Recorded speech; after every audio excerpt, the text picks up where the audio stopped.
So I decided to start recording my kind of like thinking after classes or reading a book just because it's fun. And I don't really get to talk about it with anyone that I know. So maybe you guys in the comments or something will have something interesting to say.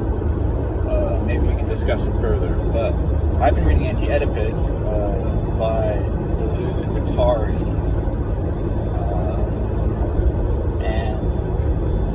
Like it, and I'm having some thoughts also comparing it to the anthropology class I was taking, that I am taking currently, and he kind of gives how do you say this?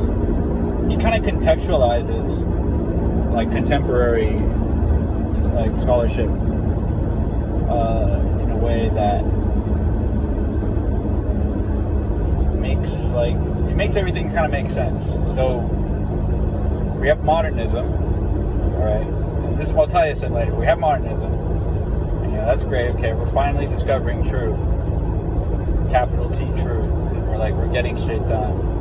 But the Holocaust happens, and that's horrible. And then all the scholars are like, fuck. Okay, how do we make sure this never happens again? Because we've been doing all this stuff. We have science, we have technology. But we just, one of the most evil things by virtue of that using that technology, we've done something incredibly bad. So they're like, okay, that's no good. And how do we stop this? So there's a whole movement to separate. They're like, okay, well, the bad thing happens because truth and power coincided. They had people with power set of truth and put in the center. So they draw a circle and say this is truth, and everyone who believes this is right. And then automatically everyone outside on the fringes is incorrect. And we can, kill them or do whatever we want to them because they're wrong. They're outside of truth. And this has been the case since forever. It's been the case on Guam, and it's been the case, in Europe, whatever. But so yeah, they do that. You can't attack power, because if you beat power, you just become more powerful than the previous power, and the power still exists. So they attack truth and try to separate it from power. And what they do is they complexify it. They arbitrarize truth. Like they take that one truth and then they just problematize it. They look at a bunch of different perspectives and create a bunch of different truths until there's so many that it just shatters. And the example a professor used was pronouns. And a lot of times people say, oh yeah, it's kind of dumb, it's just too many, it's not functional. And that was kind of the point. It was kind of like, okay, we have a gender oppression of women. We have oppression and violence. And it kind of stems from the fact that a patriarchal society where men are deemed superior or kind of assumed to be stronger or whatever, smarter or whatever. And that's a lot of where the violence stems from. And women are supposed to submit or whatever. But if we, if we arbitrarize it and we keep, and it succeeded. I mean, we make a lot of new pronouns, but this guy in front of me is waving his hand like he's talking, but it's distracting me. But anyway, so yeah, you do that. You make a lot of pronouns. Sorry, I'm just I'm not doing this. But it kind of complexifies gender and makes pronouns kind of what does this even mean? And that was kind of the point. Some people, it kind of it damages the one singular truth of gender. The people this is what gender is. You're either male or female. And then if you're male, you're this. If you're female, you're that. And that's the one truth. But now there's multiple different things in categories, and so you have that kind of it makes it complicated. Fuck, I need to organize my thoughts. But a lot of people there's a lot of different reactions to that. First of all, there's people who think it's just stupid. This is too many pronouns. It's not good. It doesn't make any sense. And then there are people who just affirm the original, the traditional understanding of gender. They're like, nah, this is done, we're going to go back, we don't like it. And there's people who are like, okay, this is getting so complex, let's just drop the whole idea of gender. Because, I mean, that whole old concept, like these concepts aren't like useful anymore. And that was the whole point of the movement, kind of. It was let's take the truth, complexify it into arbitrariness, and then it just collapses in on itself. And that's kind of what happened. I mean, in a way, it destroyed the idea of gender. But now we've kind of reached a point, like, you know, this is postmodernism. Gender kind of like collapses, and then we have a bunch of people, like, all the different reactions. There are people who retreat back to the traditional understanding of male and female gender dichotomy, and then we have people who like abandon the concept of gender at all, which I think is pretty cool, but it still kind of leaves an issue. I mean, it leaves a hole in our comprehension. That's what my teacher was saying, kind of. And then there are people who, you know, just stick to the pronouns. And they're like, yeah, more pronouns. This is actually the correct way, which, I mean, I think it's definitely, like, it is dumb, but that was the intention. I mean, it's just beyond use.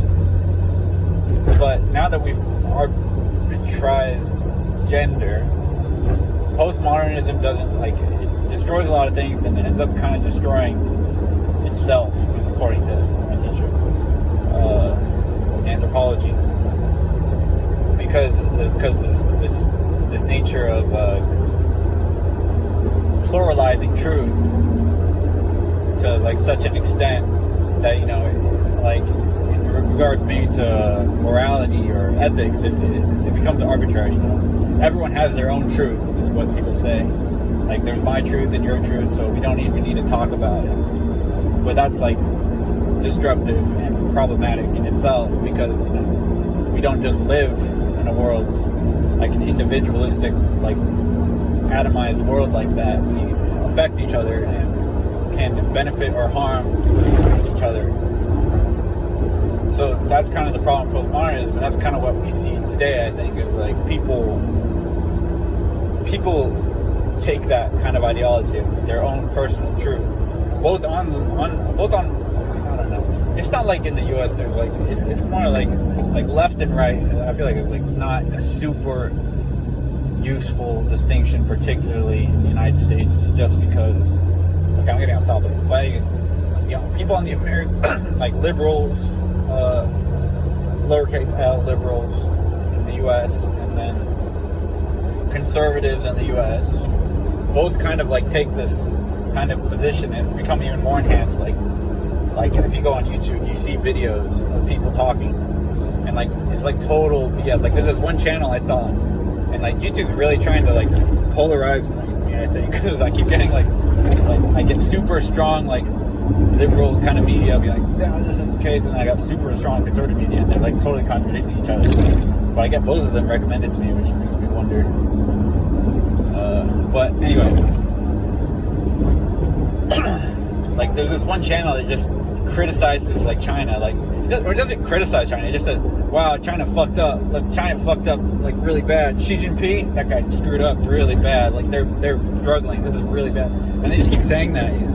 It's not necessarily true. I mean, it's definitely not true. It's just like, every time they're just saying China's screwing up, and it's kind of based on things, but like I don't know. Like China is not always screwing up. It's like China's always losing to the U.S. In some way. But that's the whole channel, and it just kind of affirms people's kind of like perception that the U.S. is better. You know, echo chamber kind of things. But it's like it's not true. And then on the other side, you have like you know, liberal kind of leaning media, which is like what do you call it? Newscasters, and they say like I don't know, like a lot of times they just say like things are good, things are okay, like we're good. Like, you know, I think my teacher gave a good example. My other teacher from philosophy gave a good example when he talked about the George Floyd protests in Portland, because he was saying that well, like the response to Kamala Harris, I don't think it was Kamala. Actually, I think it might have been Kamala. Like her in her speech addressing it, she was like, she talks about it like it's over. Like, you know, George Floyd died, and now everything's better. Like, racism's gone. Like, same like with Martin Luther King. Oh yeah, Martin Luther King was assassinated, and that made everyone realize like, oh, this is fucked up. So we stopped being like a racist. We stopped racism in our society, which I think is not the case. I don't think, especially today. But they're always like, oh, look, well, we did it. Like, we solved the problem and everything is good, despite like the reality saying otherwise. And that's like very, I think, disheartening for people in a way, or very I don't know. It's like gaslighting. It's like, you know, we did it, guys. We won, and you didn't win. And then like, I think that's partially what makes the right. I'm getting way off topic. Shit. But I think it's partially what makes the right wing like attractive to people, which is because, you know, they actually address, like, Trump is like, we're everything, like the immigrants are ruining everything. Everything's bad. Everything's terrible. We got to do something, and they just make up reasons. But the fact that they acknowledge that things aren't good makes them attractive to people. Well, what the fuck was I talking about earlier? So now I feel kind of dumb. I'm gonna leave this guy, like, you guys are free to like disagree, and like, I don't mean, debate sounds like confrontational. I don't know if I want to like debate with you guys, especially on a YouTube video. I would love to argue in person, but okay, this is a separate thing. But like, I see those debates on YouTube, and even the ones in public, like you know, stuff Charlie Kirk used to do, and you know, right wing and left wing, you know, they do it all the time. They go to places, they just argue with people, and they post it on social media or something.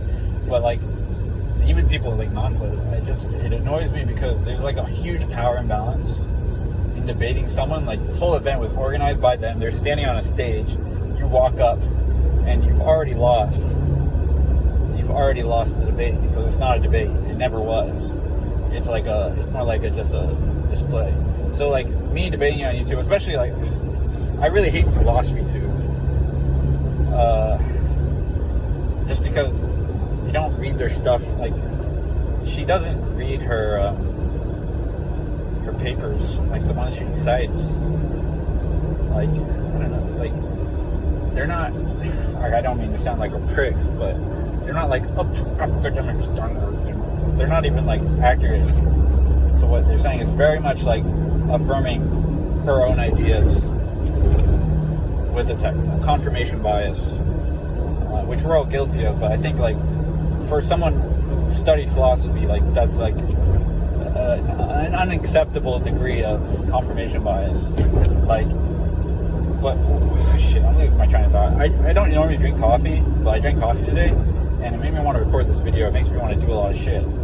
But I think it also makes it harder for me to keep my train of thought linear. And also, I'm thinking out loud in my head, which, I mean, I'm thinking out loud, which normally I think in my head, and everything sounds better in your head. When I think out loud, I realize how, like, choppy my thinking is. Because I am thinking out loud right now, and I'm just following the flow, but it's not really easy to follow for anyone. Oh shit, I fell over. Oh shit, I just crashed. Okay, I'm gonna go paint now, but I'm gonna keep talking to you because I enjoy talking to you, whoever you are, wherever you are. I'm painting a mural, by the way. And, you know, you shouldn't put all your life information online, but I don't know. Please don't show this to my family. I mean, I don't mind. I'm not saying anything like bad, but I would just be hella embarrassed if someone were to watch this that I knew. Because it's just good. These are like very personal thoughts. I don't get to talk to a lot of people about this stuff. And I want to, and this is what this video is for. It's kind of an outlet for me. Shit. Well, I'm going to have to go paint now. But I still want to talk. We'll see. I'll start another video if I can, and then I'll get back to you guys. So, bye-bye.